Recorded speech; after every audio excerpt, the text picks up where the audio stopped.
అందరికీ శనార్థులు బాగానా ఇక చలో ఇక మరి నిన్న శివరాత్రి పండుగ ఎట్టెట చేసుకురు ఏంది ఏం కథ మరి ఒక్కపోతులు ఉపవాసాలు జాగారాలు ఓ అమ్మ ఇక నీ దండం పెట్టి మాత్రం నిన్న ఇక శివాలయాలు మంచిగా దర్శనం చేసుకొని శివుణ్ణి ఏకాగ్రతతోటి మొక్కి దేవుడా శంకరా ఇగో నాకు ఈ వరం కావాలి ఇగో నాకు ఈ కోరిక నెరవేర్చు తండ్రి అని ఇక మొత్తం నిన్న రాజ్యం వెలుపున ఇదే కథ నడిచిందులా ఇక మరి ప్రతి ఉదయం మహా ఉదయం పేరు మీద మరి మార్నింగ్ న్యూస్ విత్ నర్సయ్య తాత ఇవాళ మరి ఇవాళ ఏమేమి జాతకం బయటకు వస్తుంది ఎట్టెట సంగతి ఇవాళ మరి ఏమేమి ముచ్చట్లు తెర మీదకి వస్తాయి అనేది చూసుకుందాము.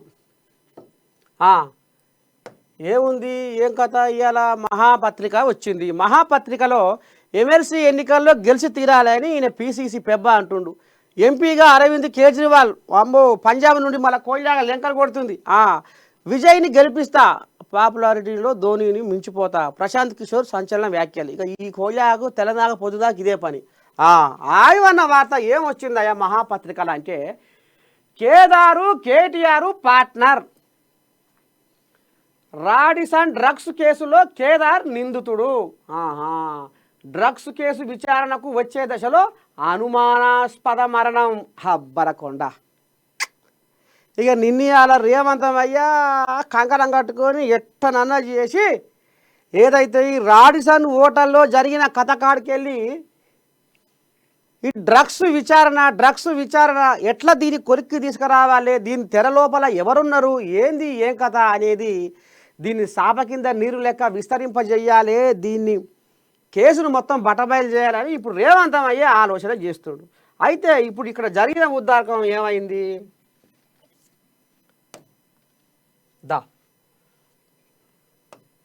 అబ్బా రాజకీయం చల్లగుండా తెలంగాణ రాజకీయం ఇప్పుడు ఎటు చుట్టూ తిరుగుతుంది, ఎటు దిక్కు మలుతుంది అంటే ఏం చెప్తారు? తెలంగాణ రాజకీయం ఎక్కడ తిరుగుతుంది అంటే హత్యల చుట్టే తిరుగుతుంది అనేది ఇప్పుడు మనకు కళ్ళకు గట్టినట్టుగా అవుపడుతుంది. ఎవడు చేసిన పాపమో ఎవడికి శాపమై తగిలేనో తెలంగాణ రాజకీయం హత్యల చుట్టే తిరిగేనో. మొన్న సంజీవరెడ్డి నిన్న రాజలింగమూర్తి ఇయాల కేదారు మేడిగడ్డ కేసు వాదించే న్యాయవాది. కాళేశ్వరము ప్రాజెక్టులో అవినీతి జరిగిందని రాజలింగమూర్తి చేసిన వ్యవహారానికి స్వాహా. ఇప్పుడు దేశము పోయి దుబాయిలో అడుగుపెట్టిన కేటీఆర్ ప్రాణ స్నేహితుడు కేదారు మరణము ఎట్లా జరిగేనో. అయితే ఇప్పుడు తెలంగాణ రాజకీయము హత్యల చుట్టే తిరుగుతున్నది. మరి ఏంది ఎట్లా ఏం జరిగే? ఎవరైతే ఈ కేదారు సినిమా నిర్మాత సెలగంశెట్టి కేదార్ మరి ఈ కోల్యాగకు బీఆర్ఎస్ కోల్యాగలకు రాసుకొని పూసుకొని తిరిగే దోస్తానం ఉన్నది. కేటీఆర్ కూడా ఈయనకు మంచి నువ్వే నా ఊపిరి నువ్వే నా పంచప్రాణం. కేదార్కు కేటీఆర్ ఊపిరైతే ఆయనకు ఈయన పంచప్రాణం. వీళ్ళ బంధం ఏ రకంగా తయారయ్యిందయ్యా అంటే తిరుపతిలో లేని తీయనైన లడ్డు కంటే ఆ లడ్డు తింటే ఎంత ఆనందం ఉంటుందో ఆ ఆనందం కంటే ఎక్కువ ఆ రకంగా అలుముకుంది వీళ్ళ బంధం. మరి ఇవాళ ఇంతటి ప్రాణ స్నేహితుడు దుబాయ్లో చచ్చిపోతే వ్యాపారాల నిమిత్తము దుబాయ్కి పోయిన ఈ కేదార్నాథ్ చచ్చిపోతే కేదారు చచ్చిపోతే ఎందుకు కేటీఆర్ములు నోరు మూగబోయింది?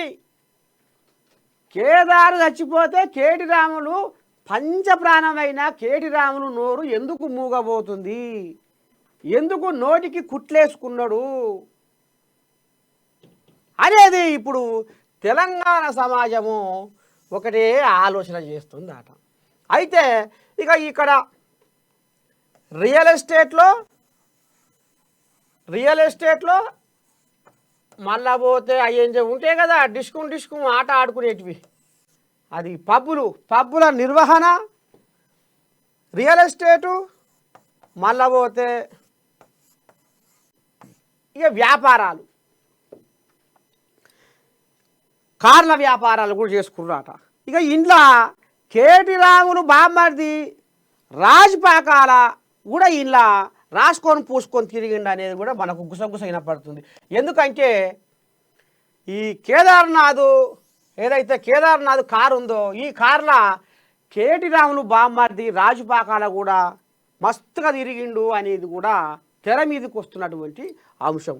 అయితే ఇప్పుడు కేదారు తీర డ్రగ్స్ కేసు విచారణ వచ్చే ముందరనే ఎట్లా ఇది అయిపోయే ఇప్పుడు మేడిగడ్డ ఎందుకు గుంగిపోయింది, ఎట్లా గుంగిపోయింది, దానికి పరీక్షలు ఎందుకు చేయకుండా కట్టిర్రు, నాణ్యమైన కట్టడం ఎందుకు కట్టలేదు, ఏడ లోపం ఉంది, అసలు ఎట్లా ఇదా ఈ కథ అనేది ఇక సంజీవారెడ్డి ఎవరైతే ఉన్నారో న్యాయవాది దాని మీద ఈయన కథ కంపిస్తుంటే ఇక ఈయనని ఇది పుటం అయింది. తరువాత కాళేశ్వరం ప్రాజెక్టు ఏదైతే ఉందో అవినీతి జరిగింది, 1,00,000 కోట్లు దోపిడీ జరిగింది, అంత ఉత్తబుర్రే, ఏది లేదు ఎక్కర్లేదు, చూసుకొని మురువా చెప్పుకొని ఏడువా అన్నట్టే ఉంది. కాళేశ్వరం అవినీతి భాగవతము ఇదంతా బయటికి రావాలి, బట్టబయలు కావాలని రాజలింగమూర్తి, భూపాలపల్లి రాజలింగమూర్తి దీన్ని కథ గమ్మిస్తే ఆయనే చూసినాం. మరి ఎట్లా నిండియాల డ్రగ్స్ విచారణ కూడా తెర మీదకి వస్తుంది అనే కోపుల్నే కేదారు అనుమానాస్పదంగా దుబాయ్లో, దేశం కాని దేశం దుబాయ్లో, మరి ఇక్కడ దుబాయ్లో ఈయన మరణించిండు. ఇక ఇంట్లో ఇంకో ముచ్చట మనం మర్చిపోయినాం, పైలట్ రోహిత్ రెడ్డి. ఈ కోజాక కూడా ఈ కేదారుకు మంచి దోస్తానము. ఈ కోజాక నిన్న దుబాయ్లే ఉన్నది. ఈ కోజాగా పైలట్ రోహిత్ రెడ్డి కోజాగా కేదార్కు మంచి దోస్తానము. దోస్తు చచ్చిపోతే ఇక ఆడికెళ్ళి ముల్లే చదువుకొని వచ్చి పట్నంలో పడ్డాడట. ఈయన మాజీ ఎమ్మెల్యే. ఇక ఇప్పుడు ఈయన నోరు మూగపోయింది, కేటి రాములు నోరు ఎండకపోయింది, రాజుపాకాల జాడపత్తలేడు. కళ్ళ ముందర మరి గింత మంచిగా దోస్తారం చేసిన కేదారు వ్యాపారాల కోసం పోయి అక్కడ ఈ మాదాపూర్, హైటెక్ సిటీ ఎవరైతే వ్యాపారవేత్తలు ఉన్నారో మరి 100 కోట్లు, ఇంట్లో సినిమా నిర్మాతలు ఉంటారు, ఇంకా కొంతమంది పెద్ద పెద్ద హీరోలు కూడా ఉన్నారట. వీళ్ళందరి కలగూర గంపోలే 100 కోట్లతోటి మరి ఈ కోళ్ళ కూడా పార్ట్నర్గా, పైలట్ రోహిత్ రెడ్డి కూడా పార్ట్నర్గా మరి అక్కడ వ్యాపారం చేసుకుంటా ఇవాళ పానానికి పానమైన కేదారు చచ్చిపోతే ఇవాళ రోహిత్ రెడ్డి తమాషగా వచ్చి నాకు తెలియదు, నేను సొక్కం పూసను, నేను ఏది పిల్లగాని, నాకు ఏది తెలియదు. ఇప్పుడు మీడియా వాళ్ళు పోతే అగో గట్లా అంటుండట, మా ఇంటికే రాకుని మాకు ఏ ముచ్చట మాకు తెలియదు అంటుండట. ఒక్కటే మాటలా ఒడిపించుకుంటుండు ఎవరు, ఈ పైలట్ రోహిత్ రెడ్డి. ఇంకో ఈ కోయాగా ఇవాళ అసలు ఏం జరిగే, దుబాయ్లా ఎట్లా కేదార్ చచ్చిపోయే, ఏం కథ అనేది ఇక మరి ఇది పోస్ట్ మార్టంలా రిపోర్ట్లల్లా ఏమొస్తుంది, ఏంది ఏం కథ అనేది మాత్రం పాపం కేదారు ఎట్లా ఉత్తపుణ్యానికి ఇట్లా ఇది అయిపోయే, వ్యాపారంలో ఏదైనా గోల్మాలు వ్యవహారం జరిగేనా, ఏ రకంగా మనం ఇది చేసుకోవాలనేది కథ జరిగేనా, లేకపోతే నిజంగానే గుండెపోటు వచ్చేనా, అసలు ఏం జరుగుతుంది, కేటి రాములు ఎందుకు మౌనంగా ఉంటుండు, గాల గింతంతా ఏదన్నా అయితే పిట్టె బుర్రు అంటే స్పందించే కేడి రాములు నోరు ఎందుకు మూగబోయింది? కమ్మగల్లు అంటే ఉరుకుల పెట్టే కేడి రాములు నోరు ఎందుకు మౌనమైంది? కేదారు మీద ఇవాళ ఆయన మరణం వెనకాల ఇవాళ ఎందుకు ముందుకు వస్తలేడు, ఎందుకు మాట్లాడతలేడు, ఎందుకు మైకుల ముందుకు వస్తలేడు అనేది ఇప్పుడు తెలంగాణ సమాజానికి మంచిగా పూసగుచ్చినట్టుగా తోసిపోకుండా అర్థమవుతుంది.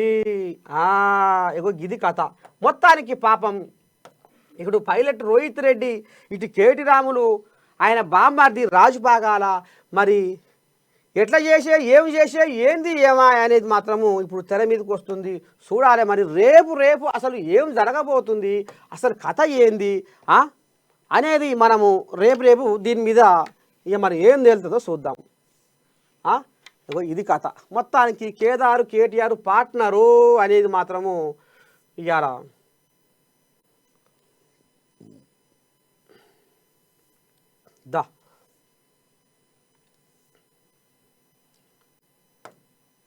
ఇదేంటి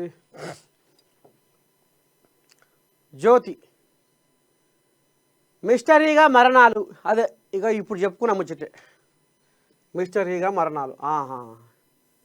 ఈ కోడియాగ వచ్చిందిగా సాండోలకు. పోసాని అరెస్టు. హైదరాబాదులో అదుపులోకి తీసుకున్న ఆంధ్రప్రదేశ్ పోలీసులు. జనసేన నేత ఫిర్యాదుపై పోసాని మీద కేసు. ఏపీ వ్యాప్తంగా ఇప్పటికే 10కి పైగా కేసులు. వైసీపీ అధికారంలో ఉండగా నోటి దురుసు. అప్పట్లో ఫిర్యాదులపై స్పందించని పోలీసులు. ఇక ఈ కోళ్ళేదేముంది, అధికారం ఎటుంటే గటే జల సంతకారు. అయితే అరెస్టు వేళ పోలీసులతో పోసాని వాగ్వాదం. ఇప్పుడు నోటీసులు ఇచ్చి అరెస్టు చేసిన పోలీసులు. నేడు రాజంపేట కోర్టులో పోసాని హాజరు. వైసీపీ అధికారంలో ఉండగా టీడీపీ జనసేన అగ్రనేతలపై పిచ్చిగా రెచ్చిపోయి అడ్డు అదుపు లేకుండా నోరు వారేసుకున్న సినీ నటుడు పోసాని కృష్ణమురళి. ఈయనని ఇప్పుడు పోలీసులు తవాజ్గా అత్తగారింటికి గొర్ర గుంజుకపోయిర్రు. మరి సృష్టి చక్రములో వృత్తి ధర్మాన్ని పాటించని బతుకు వ్యర్థమని అన్నాడు గీతలో శ్రీకృష్ణుడు. ఏమన్నాడు భగవద్గీతదా? కృష్ణ పరమాత్ముడు ఏమన్నాడు? సృష్టి చక్రంలో వృత్తి ధర్మాన్ని పాటించని బతుకు వ్యర్థమురా అని ఈ రకంగా అర్జునునికి బోధించిండు. ఎవరు? కృష్ణ పరమాత్ముడు. మరి ఈ పోసాని గానికి ఏమన్నా లజ్జ సిగ్గి సోయి ఉందా?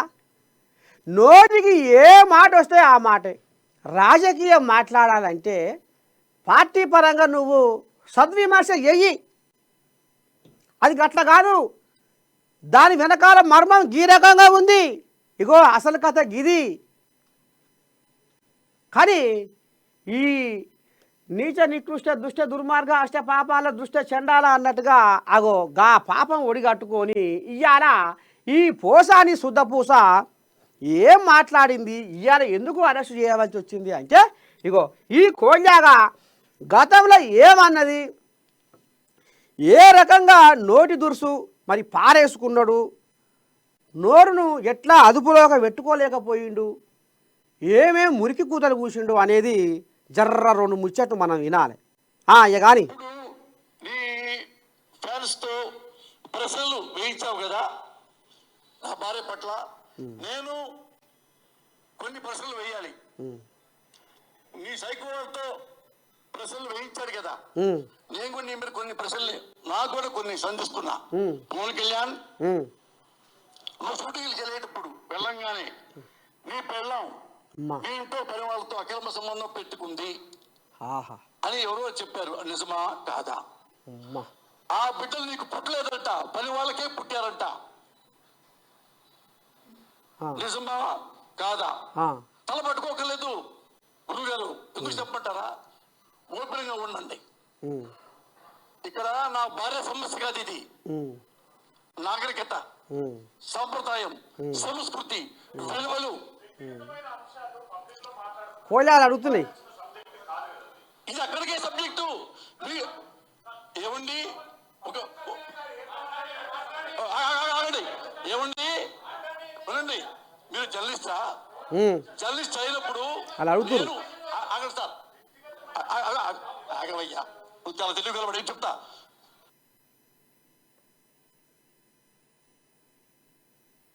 ఇగో ఇక ఇప్పుడు ఆయన వెళ్ళకి వెళ్ళి, ఎందుకంటే ఆ మాట నేను మాట్లాడకూడదు. అయితే ఇప్పుడు ఏదన్నా ఉంటే షెడ్డో పడ్డో మీరు పార్టీల పరంగా ఏం మాట్లాడుకుంటారో ఏం చేసుకుంటారో అది మాట్లాడుకుంటే జర్ర ఏమన్నా ఒక రోగు మీద ఉంటుంది వ్యవహారం. కానీ నోటికి ఏ మాట వస్తే ఆ మాట, నీ పెళ్ళం వేరే వాళ్ళతోటి అక్రమ సంబంధాలు, అసలు నీ పిల్లలు నీకు పుట్టలేదాట, ఈ శుద్ధపూస పలుకులు వారికి ఈ రకంగా నోరు వారేసుకొని బదులం అయ్యి ఇవాళ కర్మ ఏం చేస్తుంది? వదిలిపెడుతుందా? కాయకపోతే 4 దినాలు జర్రంతా ఆలస్యం అవుతుండొచ్చు. కానీ ఇవాళ కర్మ ఇగో నేరుగా పట్నాలని దొరికించుకుంది. ఈ కోలియాగని అరెస్ట్ చేసిర్రు, తమ అత్తగారింటికి గొర్ర గొర్ర గుంజుకపోయారు. ఎన్నాళ్ళు ఈ భోగాటం అనేది 3 నాళ్ళ మునిపమే అనేది జర్ర మనసులో పెట్టుకొని మాట్లాడాలి. ఇక ఇప్పుడు ఈ సుఖం పూస ఆనాడు గా రకంగా ఈ కాలం తప్పిన కూతలు కూసేసరికి కర్మ వదిలిపెట్టదు. ఎంత లావటి మొగోడినైనా కర్మ వదిలిపెట్టదు. ఇవాళ శిక్ష అనుభవించక తప్పదు పోసాని. నోటికొచ్చిన కూతలు కూసినందుకు శిక్ష అనుభవించక తప్పదు. ఇగో గిది కథ. ఇదేంది మన సంగతి ఏంటి భయ్యా? నిర్మాత కేదార్ ఆకస్మిక మరణంలో అగ్ర హీరోల్లో ఉలికిపాటు. మరి వీళ్ళు కూడా 10వ పరకం ఇచ్చిర్రు. ఎలాగ చెప్పుకున్నాం కదా, దుబాయ్లో నిర్మాణ స్థిరాస్తి రంగాల్లో కేదార్ వ్యాపారాలు, వాటిలో 100 కోట్లు పెట్టిన హీరోలు, నిర్మాతలు, దర్శకులు ఇక పెట్టిర్రు. అక్కడ నేను వ్యాపారం చేస్తున్నా, షెడ్డో పడ్డో పశని పెంపు చేస్తా అంటే అందరూ నమ్మి ఇచ్చిర్రు. మరి ఇప్పుడు లోపడంగా ఈ కథ అయ్యింది. ఇది అనుమానాస్పద మృత్యా లేకపోతే ఇంకేమైనా కథ జరిగేనా?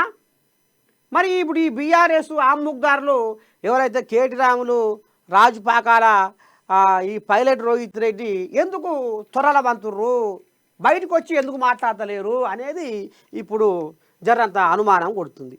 ఏవో దా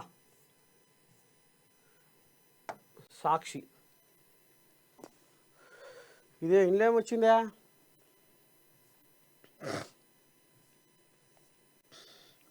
సాక్షి ఎమ్లాడ రాజనకు భక్త నీరాజనము, నేడు ఎమ్మెల్సీ పోలింగు, మహాకుంభమేళకు ఇక సెలవు. అయిపోయింది అడనుల్లో కుంభమేళ పండుగ. 64 కోట్ల మంది నీ దండం పెడితే తానాలు జపాలు ఇక వాళ్ళ ఇష్టమే ఇష్టపూర్వం. చేయూత ఇవ్వండి. 5 అంశాలపై ప్రధాని మోడీకి ముఖ్యమంత్రి రేవంత్ రెడ్డి విరతులు. అయితే ఇదే వార్తని మనము నమస్తే తెలంగాణలో చూద్దాం ఏం జరిగింది. వాళ్ళు గమ్మత్ రాస్తారు కదా, ఒక్కసారి నమస్తే తెలంగాణ పేపర్లో చూద్దాం ఏం రాసిర్రో. ఎందుకంటే నేను పెద్ద మనిషి ముఖ్యమంత్రి, ఇప్పుడు ఇది 3వసారి అనుకుంటా ప్రధాని కాడికి. ఇక మరి లేకపోతే ఆనాడు కేసీరావయ్య నీ దండం పెడితే ఇక ఒక్క మాట ఒక్క కూత, మోడీ గేడి బోడి ఈడి ఎన్ని కథ నడిచినాయి. మరి మర్యాద ఉండాలి, పేకాటే ఉండాలి. ఇప్పుడు ఈయన మాత్రం ఊకుంటుండారు. రేవంతమయ్య గెలిగించే కాడ గెలిగిస్తూనే ఉండు, నాకు వచ్చేదేదో నాకు మర్యాద పేకాటే. ఇక ఇప్పటికి 3వసారి ఇప్పుడు ఈ పెద్ద మనిషి ఇప్పుడు ఢిల్లీకి పోబట్టి ఆశలు ఆవిరేనా పాపం. ఇలా గోసం ఎట్లా ఉందో ఏం కదా నోళ్ళ వినతులు. సరే వీటి సంగతి ఏంది? నమస్తే తెలంగాణలు నిన్న వాయగా బుధవారం ఢిల్లీలో ప్రధానమంత్రిని కలిసిన సందర్భంగా మోదీకి పుష్పగుచ్చం అందజేస్తున్న సీఎం రేవంత్, మంత్రి శ్రీధర్ బాబు. మోదీ జలక్, సీఎం షాక్. చూసుకో ఎట్లా ఉందో కథ. నోట్ ఇచ్చి మరీ నిలదీసిన ప్రధాని. అమ్మా నీ దండం పెట్టి చదువు పంతులు కనుక పోరగాన్ని నిలదీసినట్టే రాసిర్రు. అక్కైనా రేవంత్ అమ్మా ఇట్లా అయిందట రేవంత్. పీఎంతో భేటీలో సీఎం రేవంత్ రెడ్డికి వింత అనుభవం. వినతి పత్రంతో ప్రధాని వద్దకు వెళ్ళిన ముఖ్యమంత్రి. 9 అంశాలపై ఆయనకే రివర్స్ నోట్ అందించిన మోదీ. ఇక చూసిర్రా వీళ్ళ సొక్కమైన రాత ఎట్లా ఉందో. రాష్ట్రం వద్ద పెండింగ్లో ఉన్న అంశాల సంగతి ఏందని ప్రశ్న. సరే సార్ చూస్తానంటూ వెనుదిరిగిన ముఖ్యమంత్రి. సీఎంతో సమావేశం సందర్భంగా ప్రధాని ఇలా రివర్స్ నోట్ ఇవ్వడం తొలిసారి అంటున్న విశ్లేషకులు. అగో అక్కడ దుబ్బుతురు విశ్లేషకులు, మేధావులు, నిపుణులు అని. ఇగో గిట్ల జరిగిందా, అయిపోయిందా రేవంతం పని, షాక్ అయిందా, షాక్ ఇచ్చిండా మోడీ, ఇంకేంది ఇక ఒడిచిపోయినట్టే, ఇక కథం కుండ బద్దలు కొట్టినట్టే. అగో ఈ రకంగా వీళ్ళ కథలు. మరి అక్కడ ఏం జరిగింది, మూడోసారి పోయి ఏం వినతి పత్రం ఇచ్చిండు, ఏమేం గుంజుకొచ్చిండు, ఎట్టట సంగతి, తెలంగాణ సంసారం ఎట్టట ఉంది, గత 10 ఏళ్లలో ఏం నడిచిందయ్యా, ఇప్పుడు ఏం కాలం ఇది, ఇది ఎండాకాలం అంతేనా, ఇది ఎండాకాలం, ఇది కాంగ్రెస్ వచ్చినాక ఇప్పుడు ఇది ఎండాకాలం. ఆనకాలం పోయింది, చలికాలం పోయింది, ఇప్పుడు ఎండాకాలానికి వచ్చింది. ఇప్పుడు మనం ఏం చెప్పుకోవాలయ్యా అంటే కమిషన్ల కాలం గురించి చెప్పుకోవాలి. కమిషన్ల కాలం ఇది ఎప్పుడు, గత 10 ఏళ్ల బీఆర్ఎస్ పాలనలో, గత 10 ఏళ్ల బీఆర్ఎస్ పాలనలో మొత్తం కమిషన్ల కాలమే నడిచింది. ఈ కమిషన్ల కాలం అనేది సొరంగ మార్గంలో ఇప్పుడు ఏదో ఇరుక్కున్నారు. ఇప్పుడు ఆ కథ మేము వస్తున్నాం, చేస్తున్నాం, చూస్తున్నాం, అంతు పడతాం అని అంటారు కదా, అగో ఆ కథలో చెప్పుకుందాము. అయితే ఇప్పుడు మనం చెప్పుకునే వార్త ఏంటంటే మోడీ జలకు వాళ్ళు వచ్చిందే కదా, మోడీ జలకు రేవంత్ షాకు.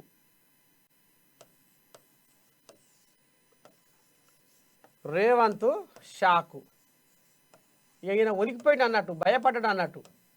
అయితే ఇప్పుడు ఇక్కడ మనం ఏం చెప్పుకోవాలయ్యా అంటే, ఇగో ఇప్పుడు వాళ్ళు అన్నదానికి మరి ఈయన భయపడ్డా లేకపోతే నిజంగానే ఏం అడిగిండు అనేది ఇప్పుడు మనకు అర్థమైంది.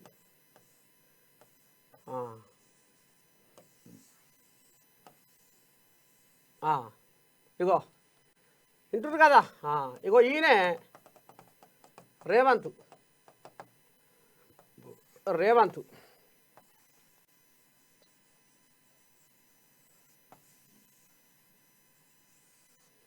ఈయన ఏం చేస్తున్నాయ్యా అంటే, ఇగో మోదీ, ఈయన అద్దాలు ఉంటాయి కదా ఈయనకు, అద్దాలు.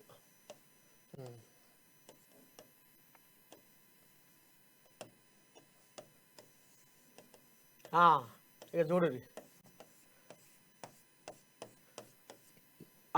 ఏం చేస్తుండు రేవంత్, మోడీ ముక్కు బట్టి వరం అడుగుతుండు.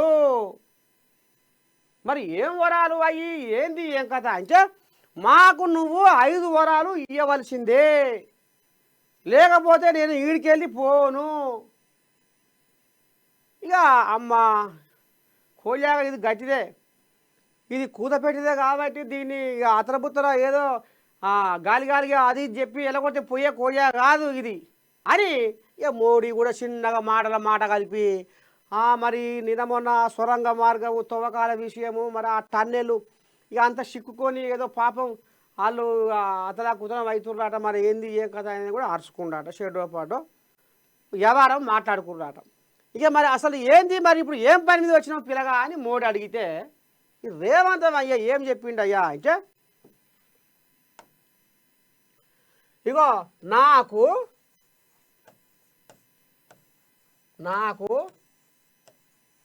5 డిమాండ్లు ఉన్నాయి, నువ్వు తప్పకుండా నెరవేర్వాలి. ఇది రేవంత్ అయ్యా మోడీ సార్ను గట్టిగా అడుగుతున్నాడు ముక్కు పట్టి. ఇక ఆనాడు ఇక పెద్ద మనిషి కేసీరావు అయ్య అయితే నీ దండం పెట్టి పోయి మోడీ కేడి బోడి ఈడి ఇదే ఆయన కథ, ఆయన అంతేంది, ఆయన లెక్కేంది, ఆయన పత్రం ఏంది, ఎప్పుడు తీట పంచాదే సరే నువ్వు రాజకీయంగా విమర్శ చేసేటప్పుడు చెయ్యి, కానీ నీకు రావాల్సిన పైకి ఏమైతే గుంజుకొచ్చుకోవాలిగా. ఇవాళ అమ్మ అయినా అడుగంది బువ్వ పెట్టదు. బాబా ఇంత బువ్వ పెట్టే అంటే బువ్వ వేస్తుంది. నువ్వు సబ్కాల కూర్చుంటే వేస్తుందా బువ్వ? గిది గంతే. అమ్మ అయినా అడగందే బువ్వ పెట్టదు అనేది సామెత ఎంత వాస్తవమో ఇవాళ ఏ పార్టీలో ఉన్నా, ఏ లీడర్ అయినా, ఏ లీడర్నైనా మాకు రావాల్సిన వాట ఎందుకో ఇస్తలేవు, ఇస్తావా ఇయ్యవా నీ సంగతి ఏంది అని బిర్రుగా అడిగినప్పుడే మనకు అది సాధ్యమవుతుంది. మరి ఆయన పోయిండా మోడీకి ముఖం చూపించాలంటేనే నీ దండం పెట్టి ఆయన కేడి బోడి ఈడి ఏ సరిపాయ నోటి దూర. ఆయన కాడికి పోయింది లేదా, కలిసింది లేదా, 10 పైసలు గుంజుకొచ్చింది లేదా. ఇక ఇంట్లో వచ్చిన ప్రాజెక్టుల పేర కమిషన్ల కాలం. కమిషన్ల కాలంతో సంసారాన్ని ఎలా తీసుకొచ్చిండు కేసీరావు. కానీ ఈయన ముక్కు వచ్చి వరం. మరి ఎటల సంగతి ఏంది ఏం కదా అయ్యా? మెట్రో. ఈ మెట్రో ఢిల్లీ తరువాత ఏదైతే ఈ మెట్రో రైలు ఉందో ఢిల్లీ తర్వాత 2వ స్థానంలో తెలంగాణ ఉంది. ఇక ఈ సొక్కంపూస కేసీరావు 10 ఏళ్ల కాలంలో మనం ఏం చెప్పుకున్నాం వెళ్ళాక కమిషన్ల కాలం. కేసీరావు 10 ఏళ్ల కాలంలో, ఈ 10 ఏళ్ల కమిషన్ల కాలంలో ఈ మెట్రో ఏడికి పడిపోయింది అయ్యా అంటే 9వ స్థానానికి పడిపోయింది. 2వ స్థానంలో ఉన్న మెట్రో ఢిల్లీ తర్వాత మన హైదరాబాదే. హైదరాబాదు ఆఖరకు వస్తున్న కల్లా కమిషన్ల కాలం చిన్నగా గడుపుకుంటా 9వ స్థానానికి వడగొట్టిండు పెద్ద మనిషి కేసీరావు. ఇప్పుడు ఫామ్ హౌస్లో పగటి కళలు కంటున్న కేసీరావు. ఇక మరి ఎట చేయాలి అని ఇప్పుడు రేవంతం అయ్యా కంకణం కట్టుకొని ఇగో ఏం చేస్తుండు, ముక్కు పట్టి వరం అడుగుతుండు. నాకు పక్క ఇయ్యవలసిందే, ఇయ్యి రావాల్సిందే. రాజకీయం అంటే నీ రాజకీయం నీది, నా రాజకీయం నాది. కానీ మా తెలంగాణకు రావాల్సిన సొమ్ము, మా తెలంగాణకు రావాల్సిన నిధులు, మా తెలంగాణకు రావాల్సిన ప్రాజెక్టులు ఏవైతే ఉన్నాయో, ఏవైతే అభివృద్ధి కార్యక్రమాలు ఉన్నాయో అవి పక్కా రావాల్సిందే, నువ్వు ఇచ్చి తీరాల్సిందే అని రేవంత్ రెడ్డి ఇగో ముక్కు పట్టి పిండుతుండు మోడీది. అంటే దీని అర్థమేంది? ఇవ్వవలసిందే, ఖరాఖండిగా ఇవ్వవలసిందే. నువ్వు ఇవ్వకపోతే నేను ఇడికెళ్ళి పోను. నీ బువ్వ వద్దు, నీ బుగ్గి వద్దు, నీ నీళ్ళు వద్దు, మా తెలంగాణ జనాలకు ఇవి కావాలి అనేది ఇక్కడ రేవంతమయ్య ఈ రకంగా అడుగుతుండ అనేది మనం అర్థం చేసుకోవాలి. ఇక మెట్రో ఈ దీనికి ఖర్చు వ్యాపారం వస్తుంది పిల్లగా అడిగితే 26,268 కోట్లు దీనికి ఖర్చు వస్తుంది మోడీ అని ఇక మరి చేతులు చేసి ఇది చేసిర్రు. ఇది 5 కారిడార్ల పేరు మీద, 5 కారిడార్ల పేరు మీద ఇగో ఇంత ఖర్చు వస్తుంది, నువ్వు తప్పకుండా ఇవ్వవలసిందే అని ఇక ఈ మెట్రో కథని ఈ రకంగా తీసుకొచ్చిండు. ఇక ఇంట్లో అది త్రిపులార్ రీజనల్ రింగ్ రోడ్ ఇది దక్షిణ భాగంలో దీని కథ జరిగేది ఉంది కాబట్టి ఇక మరి ఇక్కడ పాపం రైతన్నలు సుక్క చెమట రాల్చి పుడమి తల్లి ఎదను చీల్చి ధరణికి శ్రీమంతం చేసి మా ఆకలి అంతం చేసి లోకానికి బువ్వ నింపే రైతులే కాబట్టి ఎవరైతే ఈ త్రిపులార్ రీజనల్ రింగ్ రోడ్డు దక్షిణ భాగంలో వస్తుంది కాబట్టి రైతన్నలకు మనం అన్యాయం చేయొద్దు కాబట్టి, రైతు రాజ్యం అని చెప్పుకుంటున్నాం కాబట్టి, రైతుల ఉసురు మనం మంచుకోవద్దు కాబట్టి, రైతుల పాపం తగిలితే నీకైనా మంచి కాదు, నాకైనా మంచి కాదు కాబట్టి ఖర్చులు మరి షెడ్డో పడ్డో వాళ్ళకు మంచిగానే మనం ఖర్చు కట్టియాలి వాళ్ళ భూములకు, సేకరణ భూమికి అని ఇక ఈ రకంగా ఏదైతే త్రిపులారు దక్షిణ భాగంలో దీనికి మాత్రము ఇక మరి ఖర్చు బాగానే అవుతట్టుంది, దానికి కూడా నువ్వు పైకి ఇవ్వాలి. ఇక మూసి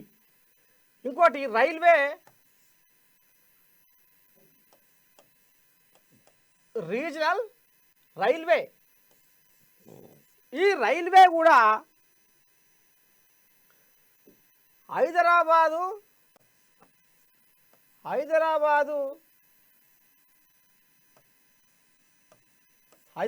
డ్రై పోర్ట్ నుంచి ఏపీలో ఉన్న బందర్ పోర్టు, ఏదైతే ఈ రీజనల్ రైల్వే గ్రీన్ఫీల్డ్ హైవే ఈ హైదరాబాద్ డ్రై పోర్ట్ నుంచి ఈ ఏపీ బందర్ పోర్టుకు మరి ఈ రైల్వే సౌకర్యం కల్పిస్తే మనకు వసతి సదుపాయాలు మంచిగా విస్తరిస్తాయి, వ్యాపారవేత్తలకు షెడ్డకు పడ్డకు అన్నింటికీ అనుకూలంగా ఉంటుంది కూడా అనేది కూడా రేవంత్ అయ్య మోడీ చెవులో వేసిండు. ఇగో ఈ కథ కూడా ఆయన చెవులో ఊదిండు. ఇక మూసి పునరుద్ధరణ మురికి నీళ్లను బ్రహ్మాండంగా వాటిని కొబ్బరి నీళ్ళ లెక్క తయారు చేయాలని కంకణం కట్టుకుండు ముఖ్యమంత్రి రేవంత్. మూసి పునరుద్ధరణ పచ్చి పాల కంటే కొబ్బరి నీళ్ళ కంటే ముద్దుగా ఉండాలి, అవి చూడగానే తలక్కున మెరవాలి. గోదావరి నీళ్లను ఇలా కలుపుకుంటట్టుగా కొబ్బరి నీళ్ళ లెక్క తయారు చేయాలి ఈ మూసి పునరుద్ధరణ. వీటికి ఎక్కడైతే వరదలు వచ్చి కొట్టుకొచ్చి ఇలా వడే కోపు ఉంటుందో వాటికి శుద్ధి ప్లాంట్లను కూడా ఏర్పాటు చేయాలి. కాబట్టి జర్ర మీ కోల్యాగా కిషన్ రెడ్డి కోల్యాగా జర్ర ఎగురులో పెడుతుంది, బండి సంజయ్ కోల్యాగా జర్రంత ఎగురులో పెడుతుంది. కానియకుంటా మీ ఆయామనం జరిగినట్టుగానే చెప్తాము, మీరే దీనికి కథ కమ్మించదని చెప్తాము. మీరు లేకపోతే అసలు ఈ మూసి పునరుద్ధరణ కాకపోయేదని చెప్తాము. కానీ కిషన్ రెడ్డిని మాత్రము ఈ తేపకు ఇలా అడ్డగాలు వేస్తుండు. ఇది అడ్డగా లేకుంటే జర చూడు, ముక్కు పట్టి చెంపదెబ్బ వేయి కిషన్ రెడ్డి అడ్డం వస్తే. కానీ తెలంగాణ జనాలు మిమ్మల్ని యాచ్ చేస్తారు, గుండెల్లో పెట్టుకుంటారు. బాధ్యత నాదైనా ఇచ్చింది నువ్వే కాబట్టి నిన్ను గుండెల్లో పెట్టుకొని పూలదండ చూసుకుంటారు అని ఈ రకంగా ఈ మూసి పునరుద్ధరణ జరిగి తీరాలి, ఈ మురికి నీళ్ళ కూపం అంతా పోవాలి అనేది ఈ ముచ్చట కూడా చెవులేసిండాట. ఇకపోతే మాకు ఐపీఎస్లో కొరత ఉంది కాబట్టి మాకు 29 మంది ఐపీఎస్లు జర ఎట్లా చేసి పంపి ఇగో ఈ కథ కూడా ముంగటేసిండాట. ఇప్పుడు వాళ్ళు రాసింది ఏంది, మోడీ అయ్యే పోయింది, ఈయన దేకలేదు, ఉత్తపుర్రే అయ్యింది, ఇటో పాయ ఉత్తపుర్రే అయ్యింది, ఏది లేదు ఎక్కర్లేదు, ఏదో అనుకుంటే ఏదో అయ్యింది. ఇగో మోదీ జలక్ సీఎం షాక్. ఇగో గీ కథ, ఇగో గీ రకంగా వీళ్ళు ఉద్దారకం చేసి ఇగో గిట్ట రాసిర్రు. వినతులు సరే, వీటి సంగతి ఏంది? ఇక తెలంగాణలో కూడా కొన్ని షెడ్డో పడ్డో ఏమైనా పెండింగ్లో ఉన్న ఏదన్నా కథమెతలా ఉంటే అది కూడా నాకు చెప్పు అంటే ఆయన చెప్పిండు. ఈ రకంగా చర్చ జరిగింది ఆడ. ఆడ మోడీ పట్టించుకోలేదు, ఏది లేదు ఎక్కర్లేదు, ఉత్తపుర్ర అయింది, ఏమో తిట్టిండట, ముఖమంతా మార్చుకొని వచ్చిండట. ఇగో గీ కథని ముఖమంతా మార్చుకొని వస్తాడైతే ఆడికెందుకు పోతాడు, ఎందుకు అడుగుతాడు, ఎందుకు బిరుగా పట్టుబడతాడు? ఇక పోతే ఇంకేం రాసుకొచ్చి వీళ్ళు ఆశలు ఆవిరేనా. టన్నెల్ ప్రమాదం జరిగి 5 రోజులు, ఇప్పటికీ లభించని కార్మికుల ఆచూకీ, పూర్తిగా మూసుకుపోయిన సొరంగం, ముందుకు సాగని సహాయ చర్యలు. అయితే ఇప్పుడు మనం వెళ్ళాక ఏం చెప్పుకున్నాం, కమిషన్ల కాలం అని చెప్పుకోలే, అది అక్షరాల సత్యం. ఇప్పుడు 3-4 లక్షల ఎకరాలకు సాగునీరు అందియాలి, తాగునీళ్ళు అందియాలి అని ఆనాడు కాంగ్రెస్ ప్రభుత్వంలో ఉన్న పెదమనిషి దివంగత ఆయన ఉండే కదా రాజశేఖర్ రెడ్డి, రాజశేఖర్ రెడ్డి హయాంలో తలపెట్టిన ఏదైతే ఈ ఎస్ఎల్బిసి సొరంగ ఇరిగేషన్ ప్రాజెక్టు, దీంతో నల్గొండ పాపం తాగునీరు సాగునీరు లేక కరువు ప్రాంతంగా ఉన్నది. ఫ్లోరైడ్ పాడై ఉన్నది. జనాలు ఆగమవుతుర్రు, కాళ్ళు వంకరబోతున్నాయి, చేతులు వంకరబోతున్నాయి, బొక్కలల్లా మొత్తం మూలుగని తినేస్తుంది ఫ్లోరైడు, జనాలు ఆగమవుతుర్రు అని అప్పుడు ఇది చేపట్టి ఇది చేస్తే దీన్ని కేసీరావయ్య వచ్చినాక 10 ఏళ్ళు ఇటుమొకాన పోకుండా పక్కేసి పండబెట్టింది దీన్ని. ఆయంకలో ఓదబొట్టు, ఎందుకంటే ఇది కాంగ్రెస్ తలపెట్టిన కార్యక్రమం కదా, పేరు ఆలకపోతుందో ఏమో, వామ్మో ఎట చేయాలి ఏం చేయాలి, ఇది నేను చేస్తే రేపు నా పేరు ఉండదు ఊరు ఉండదు, నాదేముంటుంది, కాంగ్రెస్ వాళ్ళకి పోతుంది ఆ పేరు అని కక్ష కట్టి అయితే ఇక దీన్ని అంటకుంటా ముంటకుంటా దూరంగా ఎత్తేసి దగ్గరికి మేతేసినట్టుగా చేసింది. కాబట్టి పాపం ఇప్పుడు ఈ ఎస్ఎల్బిసిలా ఏదైతే ఉందో ఈ టన్నెల్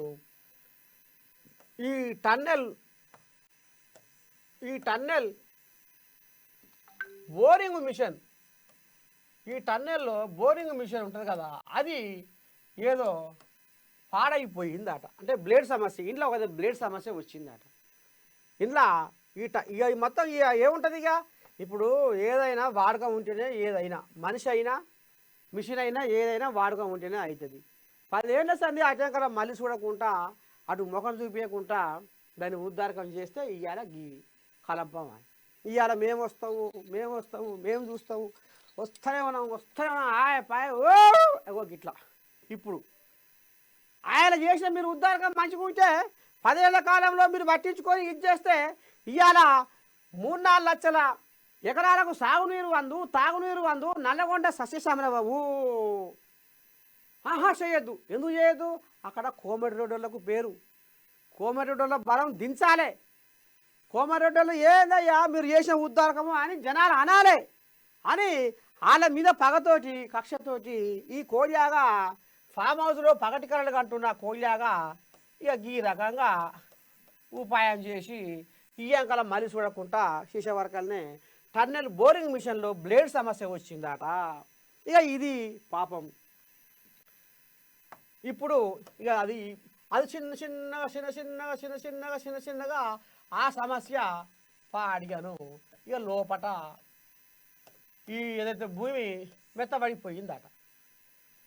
మెత్తబడిపోగానే ఈయన పోయి చిన్నగా ఇట్లా కెలిగియగానే పడల్లు అన్నది. ఇది కథ, అసలు కథ ఇది. దీనికి ఉద్ధారకం చేసిన వ్యవహారం ఎవరిది? 10 ఏళ్లలో కమిషన్ల కాలంతో పూట ఎలా తీసుకున్నా కల్వకుంట కుటుంబం వాళ్ళదే. కాబట్టి ఇప్పుడు ఈ ఉసురు ఎవరికి తలగబోతుంది అంటే కల్వకుంట్ల కుటుంబానికే.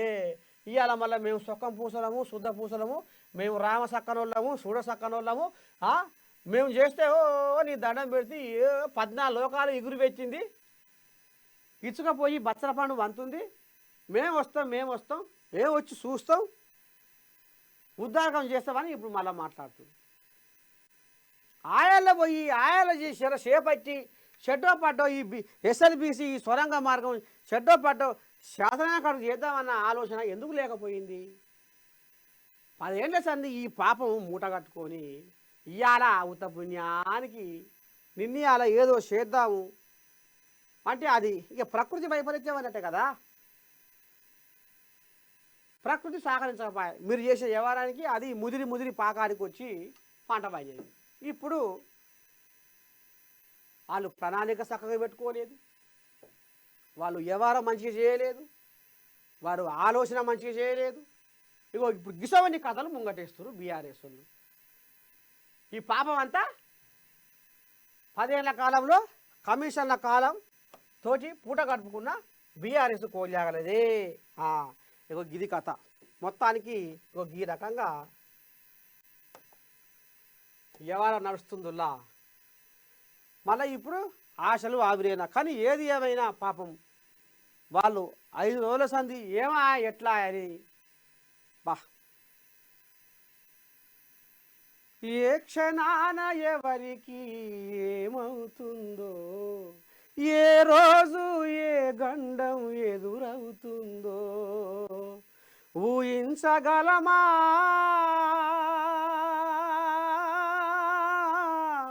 ఈలోపే కలగంటే నిజమనుకోగలమా? ఏ క్షణాన ఎవరికి ఏమవుతుందో, ఏ రోజు ఏ గండం ఎదురవుతుందో. వాళ్ళు అనుకున్నారా పని చేసే కాడ అయ్యో 10 మంది బత్తరు, 10 మందికి పంటమంతే ఈ లోకానికి కడుపు నింపుతారు అని ఇటు కాంగ్రెస్ ప్రభుత్వం వాళ్ళు మరి ఈ రకంగా పని మొదలు పెడదాము, షెడ్డో బడ్డో చేద్దాము, ఇది ఇచ్చనే పోతుంది, ఇది ఇచ్చనే పోతుంది, ఇది మూలపడిపోతుంది, ఇది జంగు పడిపోతుంది, ఇది అణువు జరుగుతుంది, దీన్ని ఎట్టనానా చేసి దీన్ని ఒక తరిగా తీసుకొద్దాము, ఇది పొడవబడ్డ కొంపోలా అవుతుంది కాదు, ఇది మరి దీనికి ఒక పారుగాడు కల్పిద్దాము, రైతుల బతుకుల్లో వెలుగులు చూద్దాము అనుకుంటే ఈ కలంప వచ్చి ఇక ఈ రకంగా అయింది. కాబట్టి పాపం వాళ్ళ కుటుంబ సభ్యులు ఎంత అలమటిస్తుర్రో, ఆగమవుతుర్రో, ఎంత ఇదైపోతుర్రో పాపం, ఎక్కడ చెప్పవశం కాకుండా ముచ్చట. ఇక మొత్తానికైతే మీ నరసయ్య తాత పట్టుకొచ్చిన శుద్ధులు, ముచ్చట్లు, అసలైన బాగోతాలు